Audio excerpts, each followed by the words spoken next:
उमापति महादेव की जय। देखे शिवरात्रि पर व्याध और मृत परिवार की कथा। हे सूत, यहाँ पर इस उत्तम व्रत को पहले किसने किया तथा अज्ञानता पूर्वक भी इस व्रत को करने से कौन सा उत्तम फल प्राप्त हुआ है। सूत जी बोले, हे ऋषिगणों, मैं एक निषाद का सर्व पाप नाशक पुराना इतिहास कहता हूँ, आप लोग सभी सुनिए। पूर्व समय में किसी वन में गुरु द्रुहन नामक कोई बलवान, निर्दयी तथा क्रूर कर्म में तत्पर भील कुटुंब के साथ रहता था। वह सदैव वन में जाकर प्रतिदिन पशुओं का वध करता था और वहीं वन में निवास करते हुए अनेक प्रकार की चोरी किया करता था। इसी समय भूख से पीड़ित उसके माता पिता तथा स्त्री ने कहा, हे वनेचर, हमें भोजन दो। उनके ऐसा कहने पर भील भी धनुष लेकर शीघ्र मृगों को मारने के लिए वन में घूमने लगा। देव योग से उस समय उसे कुछ भी नहीं मिला, तब तक सूर्यास्त हो गया था। इससे वह बहुत दुखी हुआ। ऐसा विचार कर वह व्याध किसी जलाशय के समीप गया। वहां जाकर जल में उतरने के लिए घाट था, वहां जाकर बैठ गया। उस स्थान पर जल पीने के लिए कोई न कोई जंतु जरूर आएगा। इस प्रकार विचार कर भील जल लेकर पास ही स्थित किसी भील वृक्ष पर चढ़कर बैठ गया। कब कोई जीव आए और उसे मैं मारूं। उस रात के प्रथम पहर में प्यास से व्याकुल एक हिरनी चकित हो कूदती फांदती वहां आई। तब उसे देखकर उसने प्रसन्न हो उसे मारने के लिए शीघ्र धनुष बाण चढ़ाया। उसके ऐसा करते ही जल तथा कुछ भील पत्र नीचे गिर पड़े, जहां पर एक शिवलिंग था। इस प्रकार प्रथम पहर की शिव पूजा व्याध के द्वारा संपन्न हो गई, जिसकी महिमा से उसके पाप नष्ट हो गए। इस प्रकार उस हिरणी ने अनेक प्रकार के शपथ किए कि मैं वापस आ जाऊंगी, मेरा विश्वास करो। और व्याध ने कहा कि ठीक है, अब तुम चली जाओ। इसी बीच उसकी बहन जो दूसरी हिरणी थी, वह उत्कंठा पूर्वक उसे खोजती हुई जल पीने के लिए वहां आ गई। उसे देखकर भील ने बाण को खींचा, जिससे पहले के समान ही जल तथा बीलू पत्र शिव जी पर गिर पड़े। उसके कारण संयोगवश महात्मा सदाशिव की दूसरे पहर की पूजा हो गई, जो व्याध के लिए सुखप्रद थी। उस हिरणी ने उसकी ओर देखकर कहा, हे वनेचर, ये क्या कर रहे हो।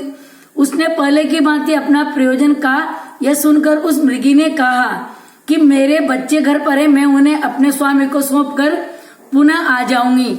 नहीं आऊं तो जो वेद धर्म का उल्लंघन कर मनमाने मार्ग से चलता है, विष्णु भक्त होकर जो शिव की निंदा करता है, वह सारा पाप मुझे लगे। उसके ऐसा करने पर व्याध मृगी से कहा, जाओ। तब तक उस व्याध का दूसरा पहर भी बिना निद्रा के बीत गया। इसी समय तीसरा पहर आने पर मृगी के आने का विलंब जानकर वह चकित तो उसे ढूंढने लगा। तब उस पहर में उसे एक मृग जल मार्ग से आता हुआ दिखाई दिया। हष्ट पुष्ट था। वह धनुष बाण चढ़ाकर मारने के लिए व्याकुल हुआ। उसके प्रारब्धवश कुछ बील पत्र शिव जी पर गिर पड़े। इस प्रकार उस रात्रि में उस बील के भाग्य से तीसरे पहर की शिव पूजा हो गई। इस तरह शिव जी ने उसके ऊपर अपनी कृपालुता प्रकट की। इसके बाद में व्याध बोला, जो जो यहाँ आए वे सभी तुम्हारे ही जैसे कहकर चले गए, किंतु मैं तुम्हें जरूर मारूंगा। इस संकट से उबरने के लिए मृग बोला कि हे व्याध, मुझे इतना पाप लगे कि संध्या काल में मैथुन करने से, शिवरात्रि को भोजन करने से, झूठी गवाही देने से, जो शिव पर्व पर बेल पत्र तोड़ने से जो पाप लगेगा वह मुझे लगे। उन्हें देखकर व्याध अत्यंत हर्षित हो उठा और बोला कि ठीक है, जाओ। तो उसे भी भेज दिया। इसके बाद में उन्हें देखकर व्याध अत्यंत हर्षित हो उठा और धनुष बाण चढ़ाने लगा।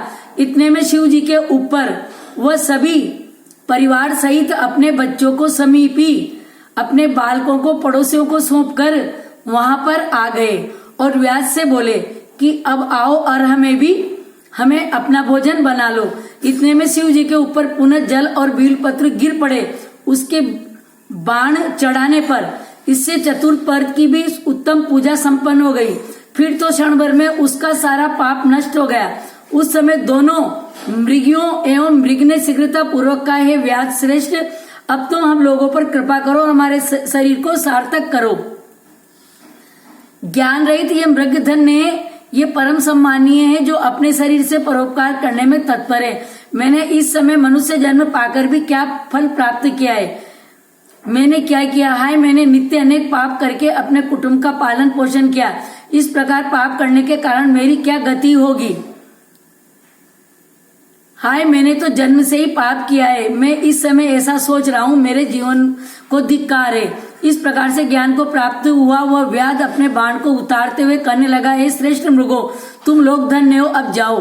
तब उसके इस प्रकार करने पर शंकर जी ने प्रसन्न होकर अपने लोक पूजित उत्तम स्वरूप को उसे दिखाया। इसके बाद कृपा पूर्वक उस व्याध को स्पर्श कर शिव जी ने प्रसन्नता पूर्वक कहा, हे भील, मैं तुम्हारे व्रत से प्रसन्न हूं, वर मांगो।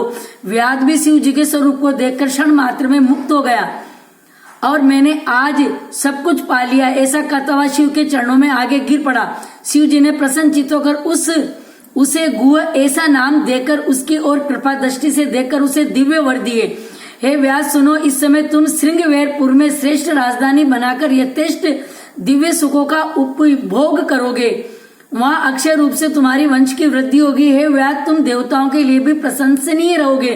तुम्हारे घर साक्षात श्री रामचंद्र जी निश्चित रूप से पधारेंगे। यह वही व्याध राज है श्रृंगवेरपुर में जो राम जी के मित्र थे।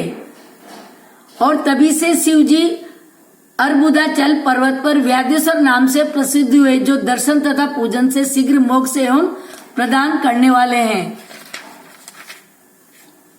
इस प्रकार सभी के लिए उत्तम 2 विद्वान आए और अहिंसा परमो धर्म का पुजारी हो गया।